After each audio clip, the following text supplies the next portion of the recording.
The Rapepocalypse continues with Reipu Zonbi Lost of the Dead 2. Only a short year after the first Reipu Zonbi movie hit DVD shelves nowhere, director Naoyuki Tomomatsu is back with his direct sequel that explores further the new world that is still in the middle of struggling with the Reipu Zonbi outbreak that has caused 90% of all males to become horny and dead zombies, roaming the streets to find a cute Japanese girl to brutally abuse. The film starts with a quick little intro that shows us the highlights from the first movie and sets you up for this post-apocalyptic world in Japan, where we get a glimpse of how the new way of life has become. If you want more info on the first film, then I do have a review for it available on my channel. The story here doesn't follow one particular character, but instead it cuts to different groups of people and how they're handling the situation.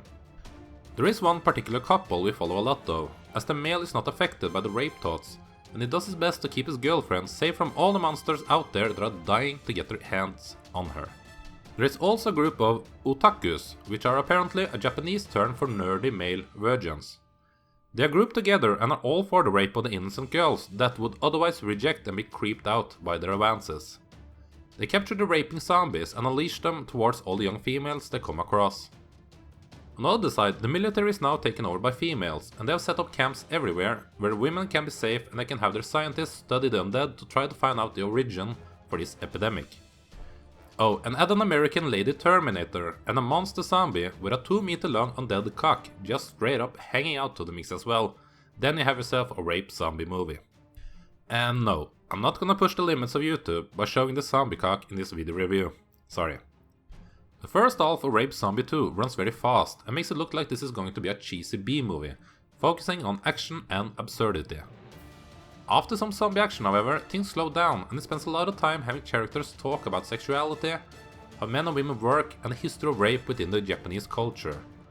Then it becomes more or less a softcore romp, as there are 2 separate scenes that are just there to titillate the viewer.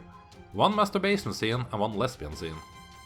Oh, and I should mention that the awesome eye patch dude from the first one is back here, delivering yet another long speech. It doesn't even have an ending, as there is a cliffhanger and some clips for Reipu Zonbi Part 3 at the end, as they apparently were shot back to back. I don't care much for those types of endings at all, and they could honestly have done something more to give this one a better finale. It also sucks that it didn't have more action sequences during the second half of the film, because even at 65 minutes long running time, it felt like the content was being stretched out. Then again, I would probably end up dizzy if it kept up with the action scenes, as every scene with anything actually happening in it had a very frantic camera movement, as the cameraman apparently was unable to hold the fucking thing still for 2 seconds. The director is once again Naoyuki Tomomatsu. As I said in the review for the first Reipu Zonbi, he has made quite a career for himself doing these sort of films. I guess he enjoys them, so all the power to him. The cast is filled with Japanese actors that I'm unfamiliar with, although for those curious, yeah, the Japanese actresses are all hot and cute as hell. Special effects are not very special, and you shouldn't expect anything more either after what was displayed in the first film. The apocalyptic CGI backdrop is used way too much and looks silly as shit. The only effect that are above decent is the monster zombie with the previous mentioned zombie cock. The one or ones that deserves the most praise in this project, however, is Karafuru, which I'm guessing is a band. They did the music for this film and is actually varied and a bit of a highlight here. Reipu Zonbi Lost of the Dead 2 is not a good movie at all. It's also not as much fun as you would hope for, but honestly neither was the first one. I would say that this one is a bit more boring than the first one, but I'm going to put them next to each other for the simple reason that this one has a cool looking zombie with a big ass zombie dick. That's some funny shit right there. So Reipu Zonbi Lost of the Dead 2 also gets a 1.5 out of 5. This movie is for those who love the first one only. If there are actually anyone out there that did. So, am I the only one out there that actually checked this sequel out? If I'm not alone, then let me know in the comment section below what you thought about Reipu Zonbi Lost of the Dead 2.